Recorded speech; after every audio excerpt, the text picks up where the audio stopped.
Армысыздар, құрметті оқырмандар. Есімім Гүлдана Жанәліқызы, дәрігер. Коллагенді кімдер ішу керек?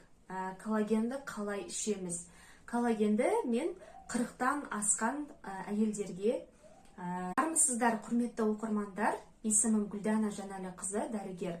Коллагенді кімдер ішу керек? Коллагенді қалай ішеміз? Коллагенді мен 40-тан асқан әйелдерге кеңес берер едім. Неде осы коллагенді ішкен кезде, асқан әйелдерде предменопауза болады. Сол кезде эстрогеннің қызметі төмендейді. Яғни сол кезде сүйек тіндерінің серпімділігі азаяды.